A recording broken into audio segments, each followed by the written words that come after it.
Okay, I'm going to start with a quote from you. All right. So, high achievers fail at fitness not because they're incapable, but because they try to wing it in an area that needs structure. Can you explain this in a little bit more depth for the listeners? And maybe after that, then kind of explain a little bit about what you do and who you are, Greg. Yeah, absolutely. I think a lot of people, especially kind of who I deal with, fail because they're not applying what they already have very well in this space. Mm, So for me, it would be very patronizing to speak to my clients, my demographic, and say, you just need a bit of patience. You just need a bit of self motivation. You just need to have a bit of discipline. You just need to understand delayed gratification. They have that. How can they raise a family, build a business, and succeed in the other areas that they are succeeding in if they don't have those traits? So, my job as a coach is not just to instruct and give a meal plan and a nutrition plan, right? ChatGPT can probably write a very good training plan, right? Like we're here for a different reason. I don't like the surface level coaching. I like the deeper level, that which I guess is what coaching is, right? It's below the surface. So for me, it's helping them connect what they've already got to this area as well. Because I know the value firsthand and I can see it in everyone inside the program when it comes to achieving this, how it can echo into and bleed into other areas of your life and help other areas of your life become optimized, I guess. So yeah, my job is connecting that gap. Yeah, I think that's a misconception people have when they talk about fitness, something that they're struggling with, and they go, "Ah, I'm just not motivated. I'm just lazy and stuff like that." But like you said, then you can just look at different dynamics of their life, and like it's like, oh, they're really thriving in this area of their life. So that kind of breaks down all these kind of conversations that you're having with yourself that you are lazy because you have evidence in this space that you're actually a high performer. 100%. A lot of people do that to themselves as well. They, I guess, have that internal monologue that might be a little bit negative. And I think that is, I don't know, I put it out there, maybe half the battle, changing the mindset, application. Yeah. How do you like you are called basically the transformation coach? Is that correct? Yeah. Yeah. How would you define success for your clients beyond physical transformation? I think the physical is only a very small part of it. And if we get it right, it's a nice natural byproduct. I believe you're a sum of your most repeated habits. It's not about being super rigid and, like a bodybuilder, I guess. And it's more about having better structure when it comes to the repeatable habits that are going to give you back more than they take away.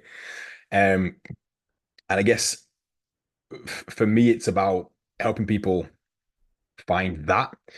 The transformation then is probably largely around what you get from the other areas. So I know for me personally, and a lot of people inside the program, I'm a better parent. I'm think more creatively. I'm happier. My energy is higher. I feel like I've got more of a purpose, and I'm on a high when I'm looking after my health and my fitness, and I'm one of my priorities. I'm a big believer in you can't pour from an empty cup. So Mm, transformation for me is beyond the physique, which sounds a bit bizarre. I have I guess, a decent physique.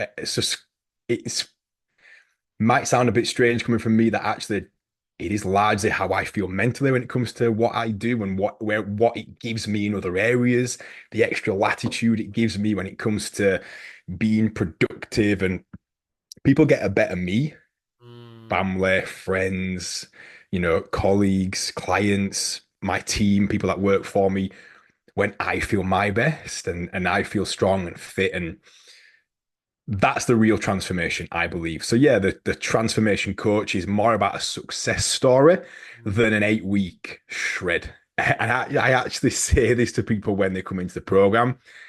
I'm not interested in having someone who wants an 8 week transformation. I'm not bothered about posting a picture and selling someone else in on my Instagram from someone else's six pack. I want to work with people that want a lifestyle. Now, that's transformation for me. It echoes everywhere. We know the power, right, of this. It's has to be more. Yeah, yeah, and you know what? That one of the questions I was going to ask you was like, how do you help clients, maybe dads and mums, who kind of trying to navigate that guilt that sometimes they have around dedicating time to their personal fitness goals? But like you just said, it's by doing that thing, you're a better friend, you're a better parent, you're showing up as a better person.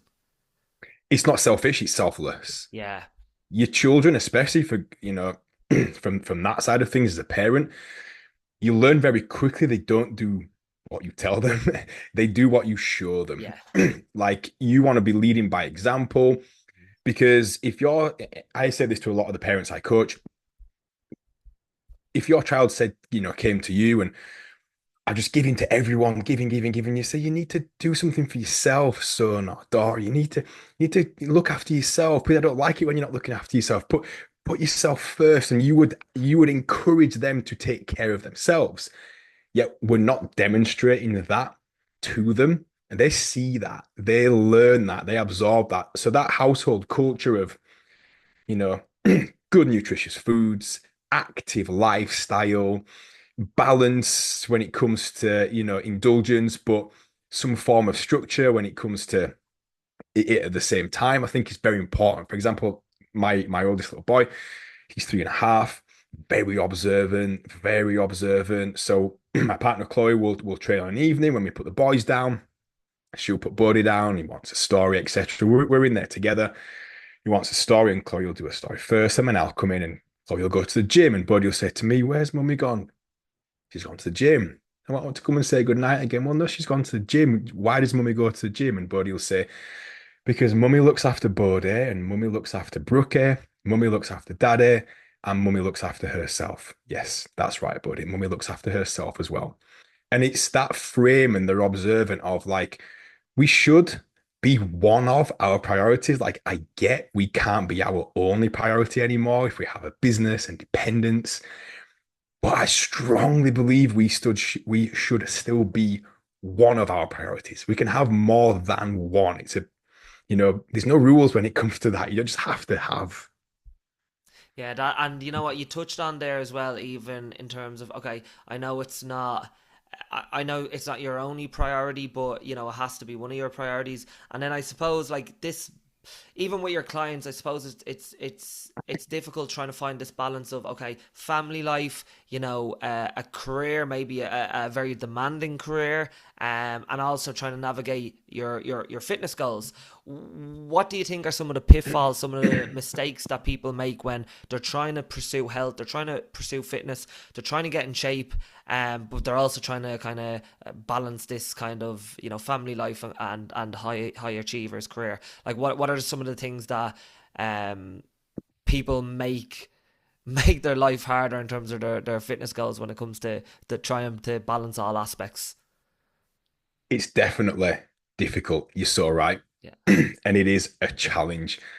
And I think firstly understanding that and actually being relatable, like I'm not 21 with no yeah, kids and all the time in the world. So the coaching is slightly easier because it can come from a place of like, I share the same chaos as you. And I'm human and we get it wrong sometimes. But having a structure and a skill set around that is very useful. Biggest pitfalls, the perfectionist attitude, perfectionist mindset, the all or nothing approach, because it's very unrealistic. It does a couple of things. Number one, it sets us up to fail, which reinforces that negative loop of I can't do this. I don't have time for this. I'm just not cut out for this. It's just not for me. I can't do this yet.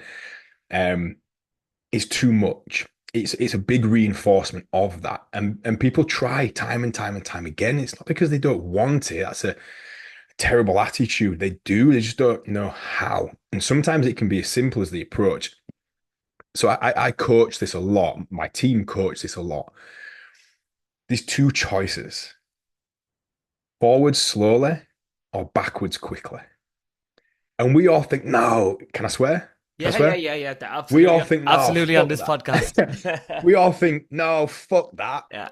I want option three. I want forwards quickly. it doesn't exist unless you can make it your only priority. Mm, So consistency beats intensity until the intensity can become consistent. mm, And 80% continuously will always be 100% for 1, 2, 3, 4 weeks and then back to nothing again. yeah. And it's just changing that approach and allowing yourself some grace to know that it will be forward slowly. That's okay. But what's the alternative? A shortcut, a con.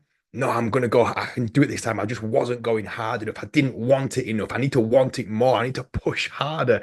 I found this new trend. I found this new fad. This is the answer. This holds the secret.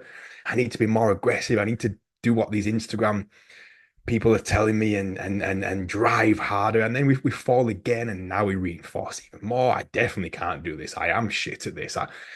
And actually, we just need to understand that the alternative is worse. And it's like a payday loan, right? You can have 20 grand in your bank account tomorrow if you want, but there'll be a consequence because you're going to pay 35 back.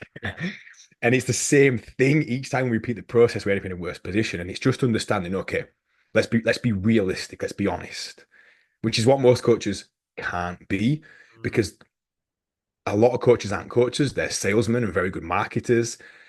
They go on Instagram. I've got a great physique. Fantastic. Well, coaches charge very good money. I can do this. They have an incredible offer, incredible physique, and they sell people in on the front end. And they've got that many followers. It doesn't fucking matter if it's a shit program. They just got plenty of people coming in the front end and selling that dream. And it's not realistic. We have to be honest. You can achieve this. Fuck yeah, you can. But you won't do it overnight. We're going to need to go deeper into habits. We're going to need to tie this to your identity. We're going to need a skill set as well as just a set of plans.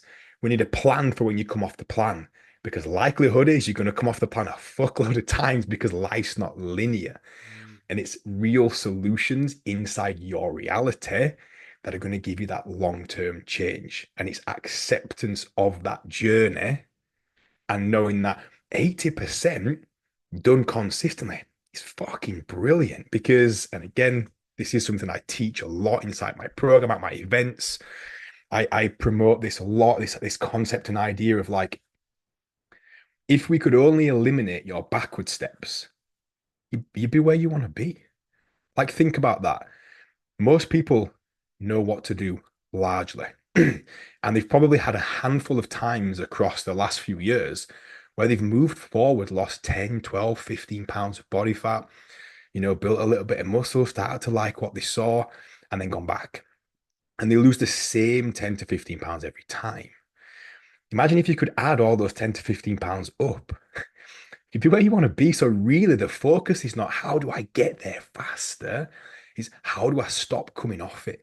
Mm. How do I stop defaulting back? What do I need to put in place to make this realistic? A lot of coaches talk about make your journey sustainable. Sustainable's bullshit.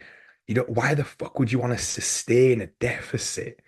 Endurable, yes. How can we endure the process to get the result so you actually cross the line? Then how do we make the lifestyle sustainable? Yeah, Because yeah. there's always a period of work, right? And if we could eliminate the backward steps, it looks like this: Mm, progress, shit hits the fan, bad time, chaos, stuff's happening, family work, consolidate. Clouds part, sun shines again. Progress, pick up where you left off. mm, Another season of pulling, okay, consolidate. Clouds part, sun shines, pick up where you left off. Progress. That's a staircase. Over the years, you're still moving forwards. Versus this. Progress. Shit hits the fan, family, work, chaos. Go backwards. Sun shines, clouds part, progress again, but we're progressing from the bottom. If we could learn how to not fall below zero and shit hits the fan and just consolidate, be happy that we're not going backwards. When we inevitably get that kick of momentum again, we pick up where we left off, we stack them on top. So, really, most people need to focus on eliminating the backward steps with actual systems, solutions, tools, because we're all pretty good at the forward steps. mm. Yeah, we all get this boost of motivation. It's like, can we sustain it then? I even see that myself in terms of, like, I know it sounds very obvious, but I've like figured out that if you want to be successful in anything, just do it longer than anyone else is willing to do it. And like, I know Yeah. I know that sounds so obvious, but I even look at it in terms of like this podcast, right? I'm on episode 87 now, right? Nearly gonna hit on 100, and I'm like, there's so many podcasts that don't make it to 100 because they got a boost of motivation. They did 10 and then they stopped, and I was like, well, if I just keep going, eventually, if I can make it to 1,000 podcast episodes, like, it's not about what you get in the end. It's like, who you become in the process of it. And like, if I can just, like, last a long enough time, things will just fall into place. And then I was thinking of that in terms of the context of like weight loss, and I was like, well, instead of someone looking to lose 10 kilos, it's like, can they aim for 100 gym sessions, or and 100 walks, and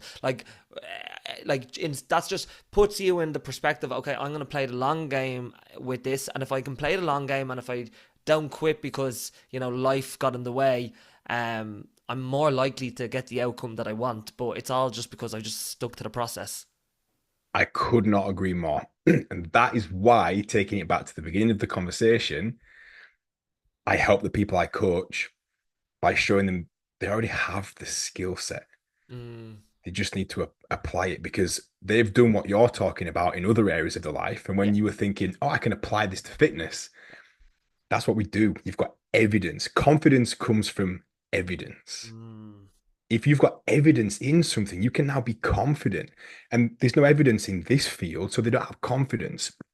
But if we can collect evidence in other areas and sectors of your life, then that's confidence that it can happen here too. And isn't coaching a lot about helping people believe in themselves? Like, I don't do anything for anyone, I just unlock what's already there. mm, And I think people talk about what you were saying there.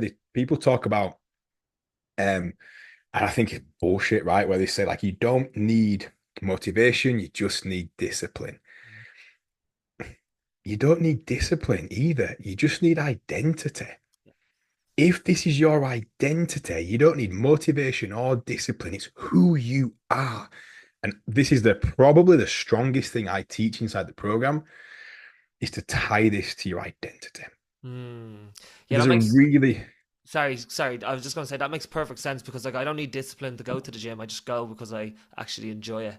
it's who you are. Yeah. It's who you are. So there's a really nice example. Let me use something other than fitness, like smoking, right? So let's imagine I smoke. And yesterday I quit. I quit yesterday. Me and you go for a drink tonight. We go out and you go into smoking area because you smoke in this example. Do you want a fag, Greg? Oh, no, thank you. I quit yesterday. I'm trying to stop. Versus this. Do you want a fag, Greg? I don't smoke. Mm. Now, Yeah. like there is, even though I only quit yesterday, I've this that's not I don't smoke. Why would I be tempted? Why would I want I've literally decided it, and the whole language I'm using is now different. I don't smoke. So if you can tie something to your identity, I'm not saying like this is the magic solution. You try this with anything and you're gonna, but it's a massive step towards success when you tie this to your identity. I am not that person who does that anymore. Mm, I am the person who does this. And then you can ask yourself questions in the moment. Will this action line up with my intention? Will this take me closer to my goal or further away? Do I really want this, or is it just a learned habit that I'm falling back into? Anytime you can put space between an emotion and a response, you have the opportunity to make a different decision on that. It's just another tool to help create space. And you're then going to make these different decisions, or you're certainly going to make better decisions more often, which again is just going to take you to your goal, a little bit quicker, a bit closer to your goal. And when you then move towards your goal, the momentum picks up anyway because you see the benefits. Now you buy into it. Now you've got confidence because you've got proof. So you believe in yourself more.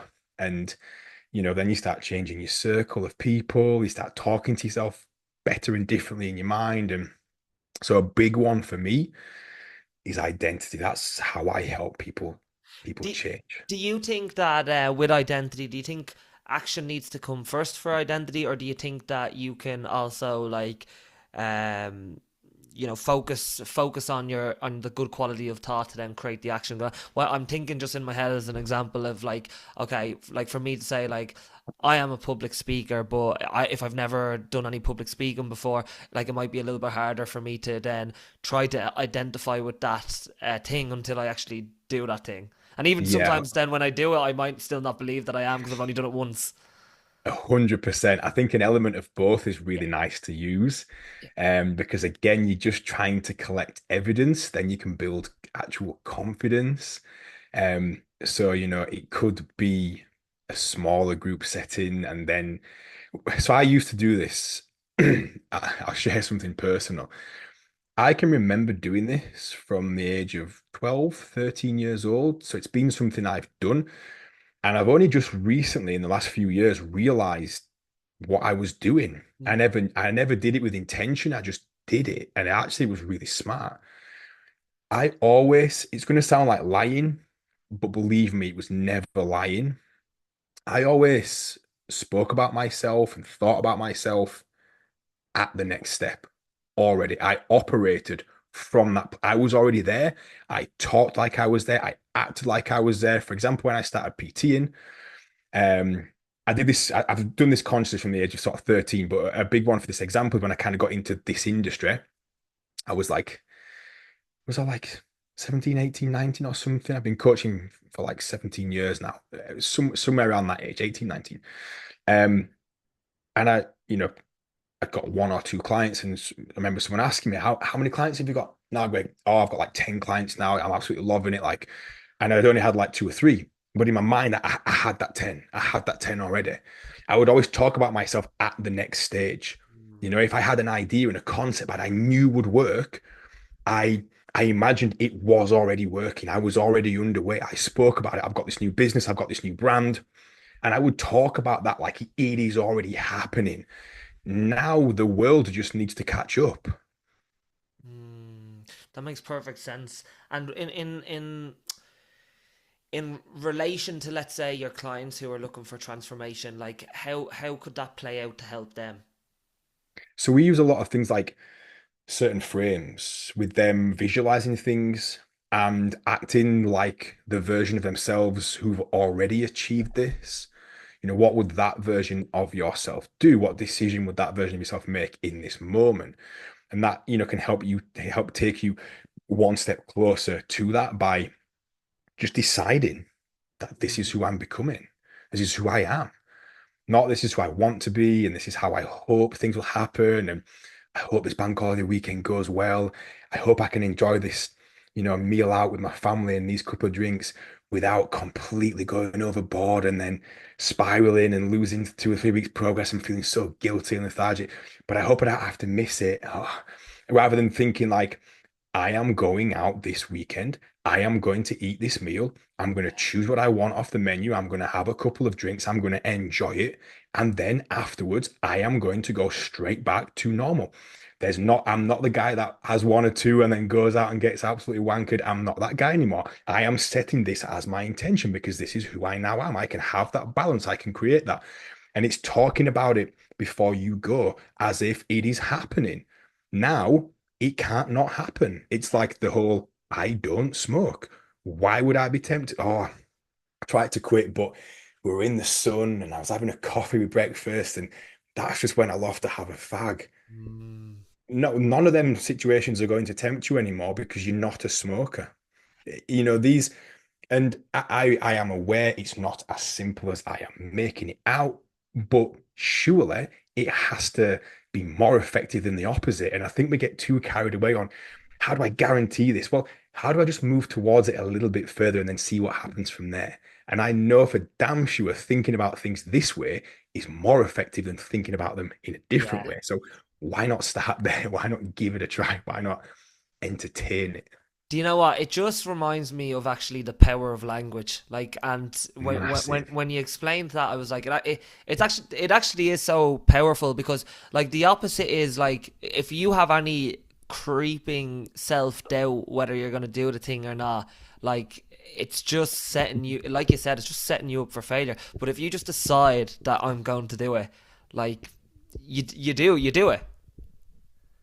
Mindset is everything, and positive self-talk is everything. That's why I'm a big fan of gratitude. Like, I'm not very spiritual. I'm I'm not religious personally. So the gratitude thing always was like, "Oh, it's not for me. It's, a bit too." Woo woo. However, I then started to understand the concept of it. Hmm. You're letting in something positive. You're opening up for opportunity. Mm. You're casting your mind into abundance. So even something as simple as that, when you wake up, can change how you react. If I wake up and I'm like, today is going to be incredible, life is abundant.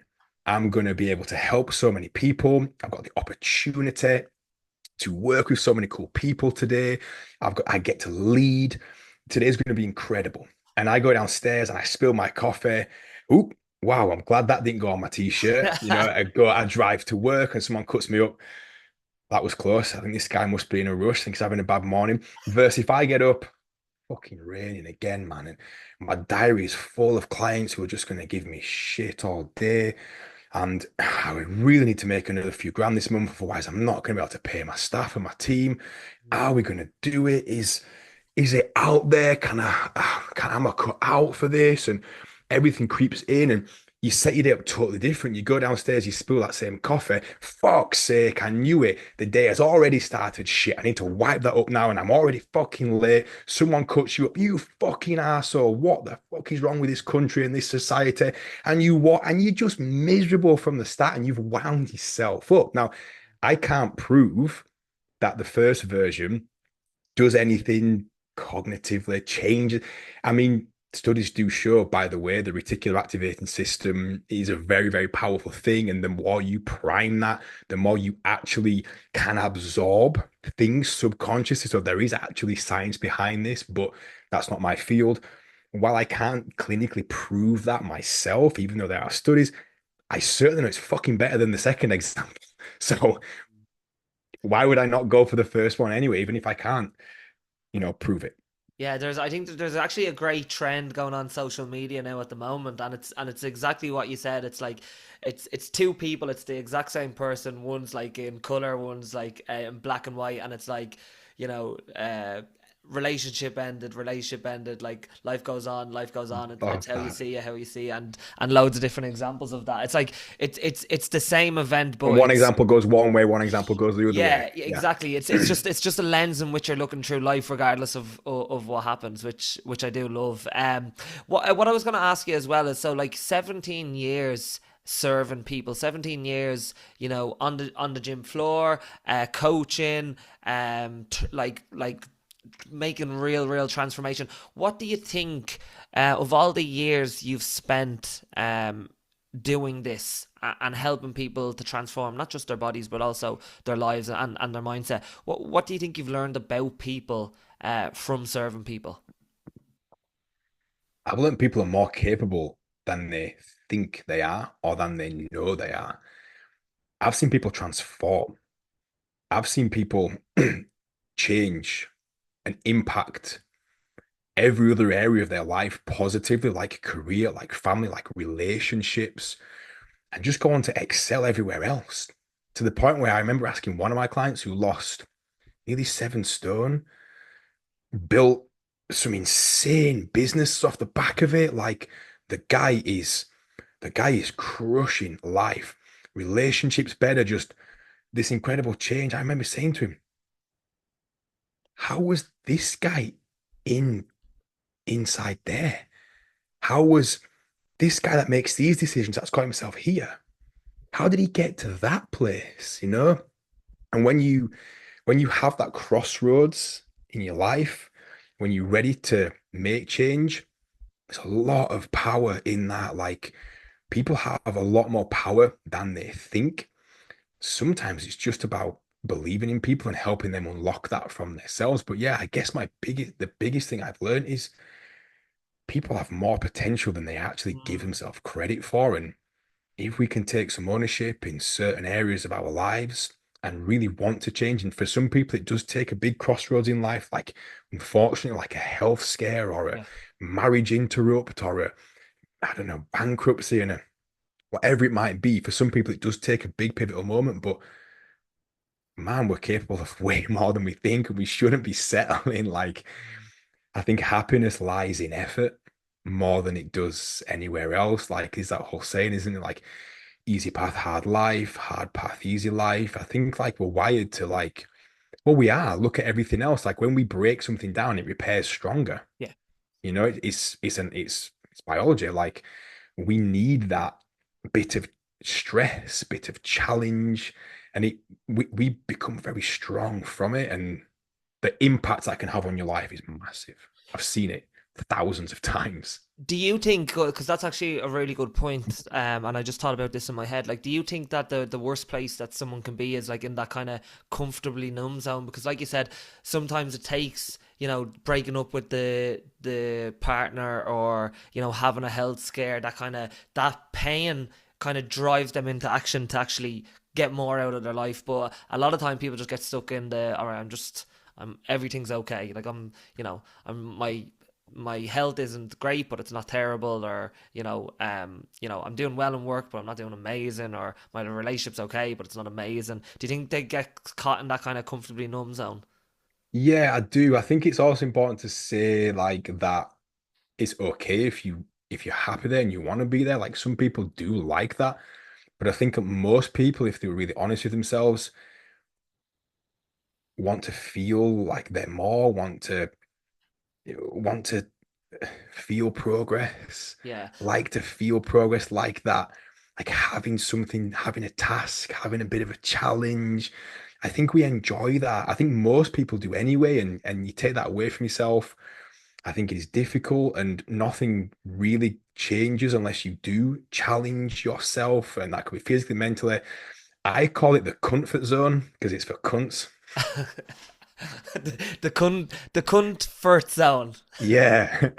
Yeah, exactly. It's for cunts. Don't stay there. But you know what? It's so true, because I remember having a talk with a client before, and it was the first time they finally entered the gym, and they trained with me for 6 months. And one thing that they said to me that was quite profound was like, I didn't realize how much pain I was walking around in until I actually started to make them changes. And I think Wow. people don't realize that there could be a lot more to their life, and sometimes it takes, like you said, them health scares to force them into action.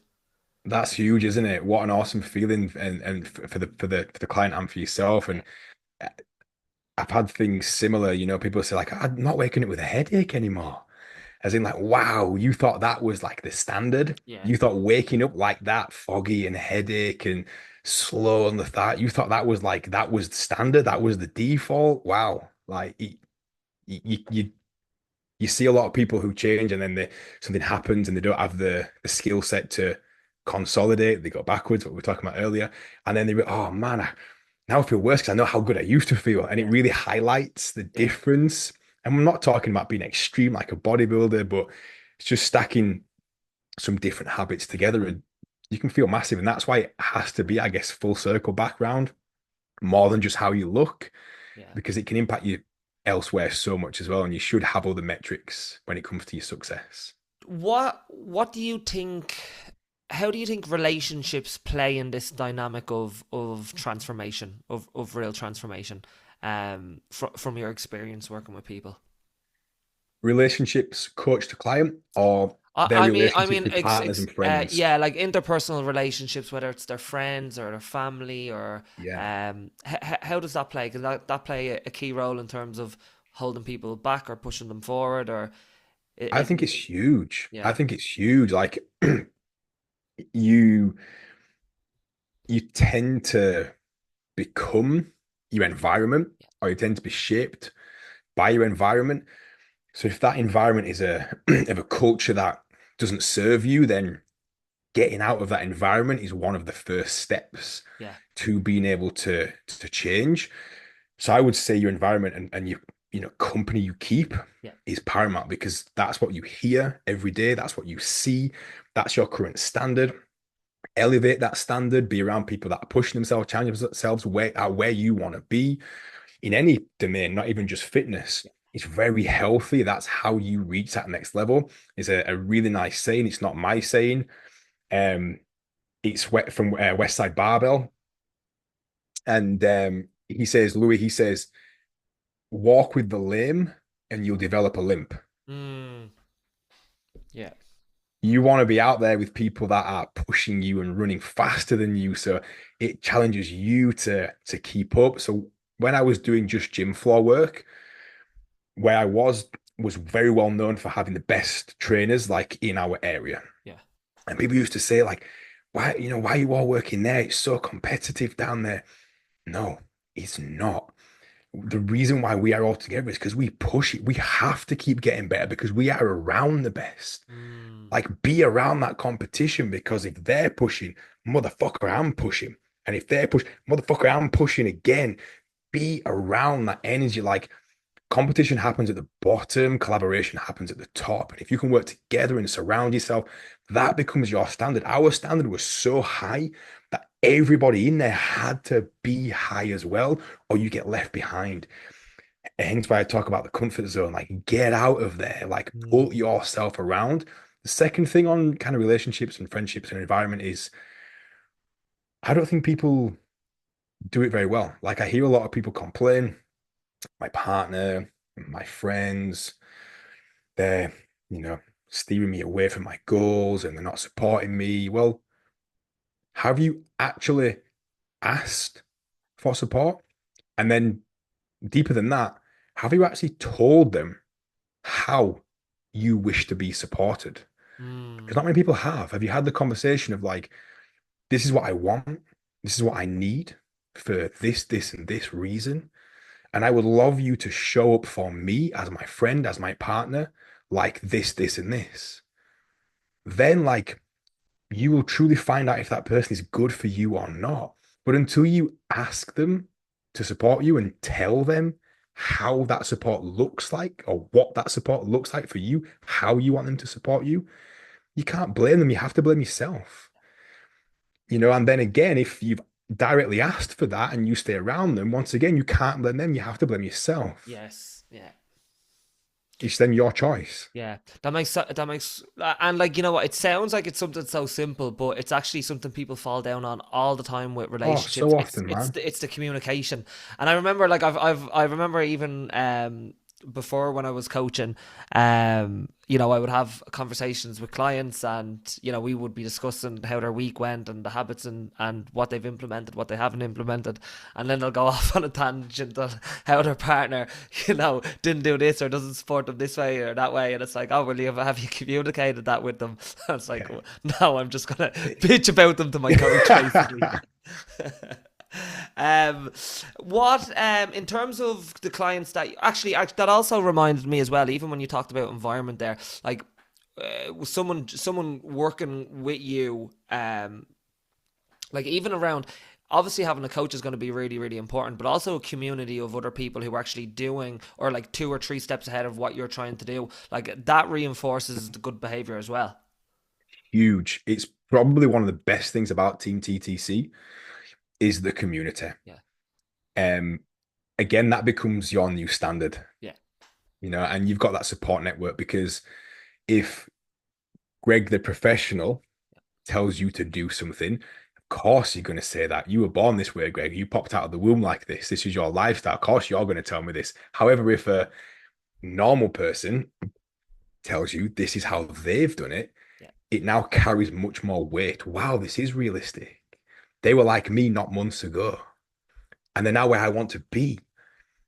You listen to that person more and more, or certainly more than, in those situations, a coach can be great, but of course, that's what you're going to tell me. Of course, it's easy for you, Whereas if it's a community, it's like, okay, I've got to take some real ownership now because I'm seeing this happen, and you've got more people to ask questions to, more people to get support from, and people with different lifestyles that are very similar to yours, and you can pick bits from each of them. Yeah.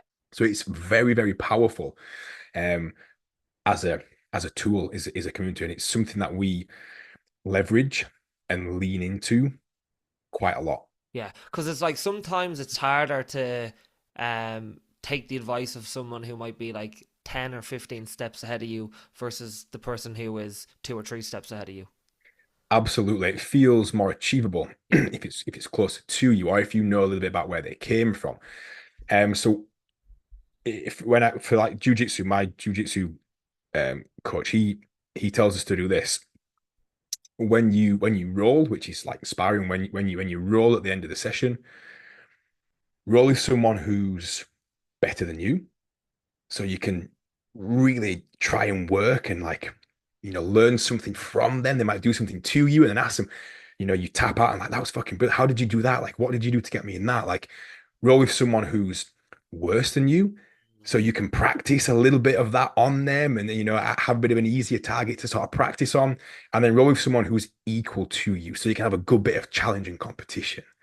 And Mm, it's, the similar thing with the community. You've got people a few steps ahead of you who will pull you forward, a few behind you who you can feel empowered by helping them along. It can actually help your journey. yeah. It can help you buy into it more if you can feel like that person who's, I am doing this, I can help others. And then people alongside you who can hold you accountable, like, look, I had the same week as you last week and I navigated it like this. Yes. Did we make a different choice? Yeah, you know what? You're right. I think I need to. So you're right with the community. It's massive. And that's such a good point on, how much it benefits you to teach someone else. Like I even think in that in terms of, okay, if I want to learn something and I want it to stick in my brain, it's like I learn it and then, I might write about it. And then if I can try and teach it to someone else, even if that's like, teaching it to clients or something like that, then it sticks so much quicker and it just reinforces it. So it's just like that, reinforcing the behavior by teaching it to another member who might be a little bit further behind you. And sometimes when you're telling it to someone else, you're actually talking to yourself. Yeah. And you're allowing it to sink into yourself as well by like preaching it almost. So you're so right with that. Do you think that you have a stronger mindset now than you did 10 years ago? And if so, what do you think helps to create a stronger mindset for people? That's hard to answer. I feel like I've always had quite a strong mindset, but I feel like it's because I've always decided Yeah. that I've got a strong mindset. Um, I definitely feel like it's stronger now, and I think the answer is very simple, like everything else. Repetition and what we said earlier around like confidence comes from evidence. Mm, I've now got more and more evidence of my capabilities. So it's easier for me to have a better mindset because I've got proof of how that helps me and works. Until you've got evidence, you just need to believe it. mm, Um, you know, people say fake it till you make it. I don't like that saying. For me, it's believe it until you can start to achieve it. And it's that whole thing of like deciding it's going to happen. It's more likely to. What's that really saying? It's everywhere where it's like if you whether you think you can or you can't, you're yeah. right. Yeah, everyone's heard that saying, right? And that's a big thing with mindset. Um, and I believe how I've improved it is just by being humble. Yeah. Like I'm still learning and I can learn from everyone. Everyone. I'm always looking to learn a lesson. Mm, I'm a big fan of dual use of time. So like I don't really have lots of space to prioritize reading, physical reading, yeah. but I understand the benefit and the importance. So I leverage dual use of time. I drive quite a lot to places, backwards and forwards, meetings. I've got other businesses as well, driving backwards and forwards to places, or like to the gym. I'll purposely go to a gym that's a bit further out. So I've got this little bit of time in this window and I'll digest good content. So I'll use like Audible. So I'll listen to podcasts or audiobooks from various different people on various different topics, and I'll expand my mind. I'll open my mind to things, and I'll learn about things, and I'll entertain other people's thoughts and ideas. That's genuinely how I believe my mindset has improved, absorbing good content and then just good networking, Mm, speaking to people you admire or who are doing good things. And there's always nuggets someone listening to this podcast might pick up, one or two nuggets from what we've spoken about. That might improve their mindset. Something that we've spoken about today might just stick very hard. And that's improved their mindset. And that's from them taking the time out to digest, I hope, good content like what we're doing here. And it's putting that effort in and knowing you're going to get a return. I always try and take like just one or two things away. Sometimes I'll listen to a podcast for 45 minutes to an hour. My goal is to discard as much of it as possible Mm, and take, one, two, three really key points. When I do my live events for my program, um, a lot of them are full day events at a hotel with guest speakers and presentations, and it's big chocker block day. And I will always stand up at the end and say, I want you to pick three key things that you've learned today, retain them, implement them quickly, discard the rest. Once they're locked in, look back at your notes, watch the recordings of the event again, pick three more. It's like if someone tells you loads of jokes, if you go watch a comedian and you're like, oh, was it good? Yeah, it was brilliant. What jokes did they say? Oh, I can't remember any because you're trying to fucking learn them all and yeah. remember them all as they come through, and sometimes you're going to forget more. So pick some key points. But There, there's I'm trying to look up here who says it, but there's a great I remember listening to him and he was speaking on a podcast, and he said exactly what you said. He goes, don't worry about consuming all the information. The good shit will stick. Yeah.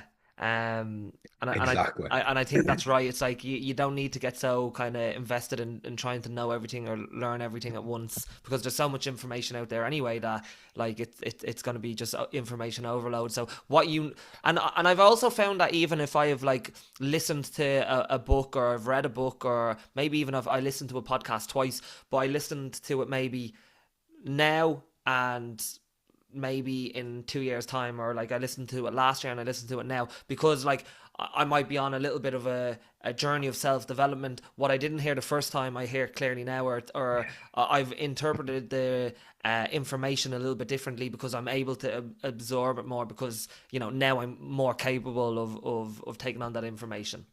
I love that. It's really powerful. And sometimes you'll have a conversation with a person, and years later, ah, I get what Mm, they meant there. yeah, I now know why that's applicable. yeah, And you're right. And the more you expose yourself to something, the more chance you've got of getting a benefit from it.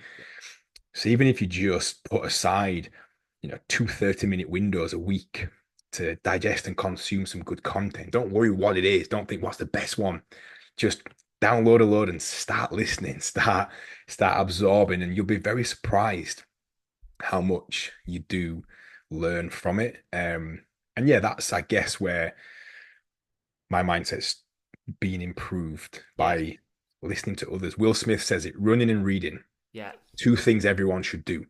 Reading, there's not one problem you're going to have in your life, past or present or in the future, that someone else hasn't already had and experienced and written about it. And running, which is, I think it kind of just means exercise in yeah, general. yeah.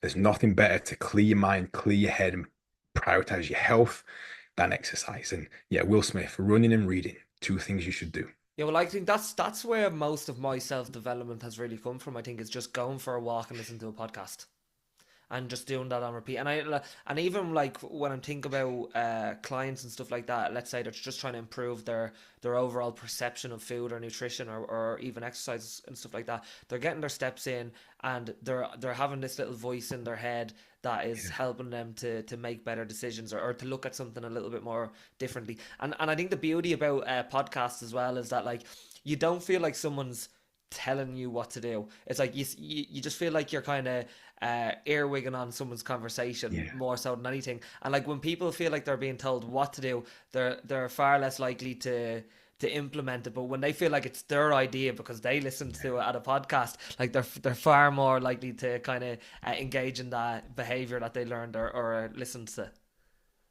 That's powerful. I think you're so right with that. Yeah, Yeah, it's a choice then, yeah, hundred rather than being percent. told. we've only 5 more minutes, so and there's loads of questions that I wanted to get in, but I have to talk. I have to ask you about family because I know it's such a huge aspect of your life. It's something that you even though you've a hugely successful career. You're doing all these wonderful things. Like you come across as someone who it's like, family is the most important thing to me, and that's what I prioritize. So I just wanted to ask you a little bit about like what are some of the lessons that you've learned from family life? What has it taught you about life? You're going to get it wrong. Mm, That's one thing I've learned, and that's okay.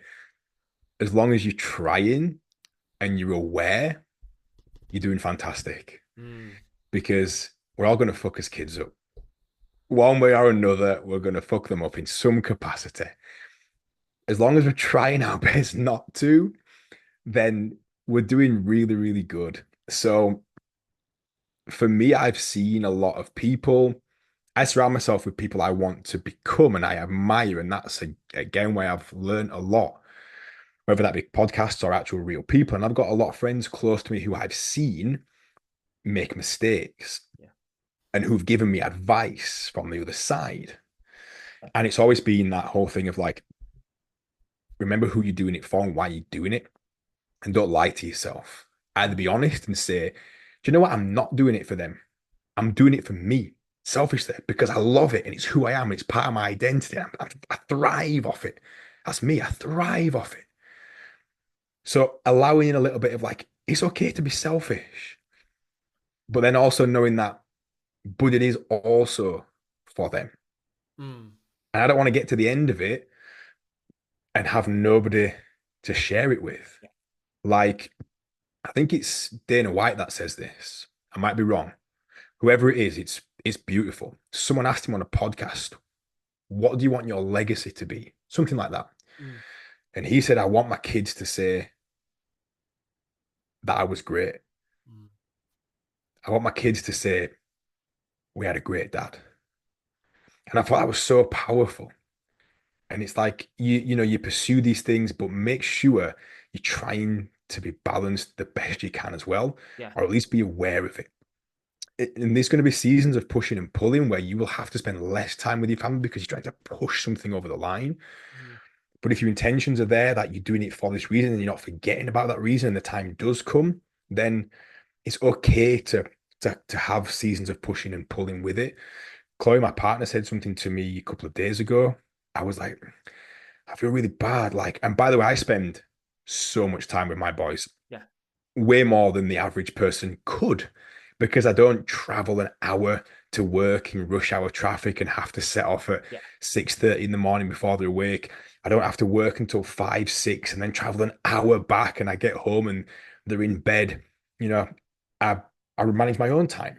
So even though I work around the clock, there's always windows of time every day where I can solely be present with my family. So I spend a lot of time with my boys. Yeah. But there's sometimes where you're like, I've been so busy and had to push so much forward that I just feel guilty. And Chloe said to me, like the fact that you're aware of that Mm, shows that you're a good dad. And it's like, you know what? It is like I'm conscious of it. I want to do it. It's like a desire. It's not something I must do I must spend, I have yeah. to spend time with them or well, I better go and see him. It's like a desire I want to. And when you want to, then and it's important to you, you'll get it right. But there's going to be seasons of pushing and pulling. As long as your intentions are there, then you're doing a good job. Love that. And then the last question that I have for you, in terms of legacy, it's probably a nice way to kind of to finish it up. What do you hope to leave as kind of your legacy in your work, particularly as a transformation coach? Like, what would you like that people who worked with you say about you when you finish up? I find that very hard to answer because it's never been part of my conscious thought. Yeah. I've never thought I must do this Mm, to have something said about me, or I must do this for an appearance, to the point where I've never really given it thought. I think what's more important to me is how my legacy feels yeah. to me. Well, can I reword this question actually? What Yeah. fills you with excitement about your Yeah. work is probably a better way to put it. Yes, that's my legacy. Yeah. How I feel during it. I Yeah. want my legacy to be for me. Mhm. I want to I want to die knowing that I fulfilled something. And for me, it's about cliche as fuck, but the journey. Yeah. I get excited about imparting, you know, knowledge, things that I've seen work for the people and work for me, and sharing that and helping people become empowered and feel that themselves. I get a big high from that. And it probably comes down to psychology of me maybe wanting to, I guess, please people because it makes me feel good.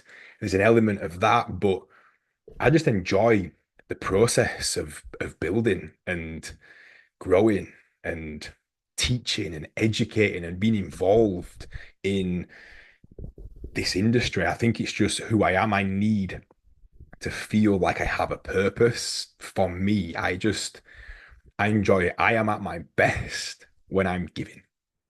And I suppose I'll leave one last question because I know I have a lot of personal trainers who listen to this podcast as well. Do you have any advice for anyone who might be kind of at the start of their journey as a business owner, as a personal trainer or an online coach or someone providing that kind of a service?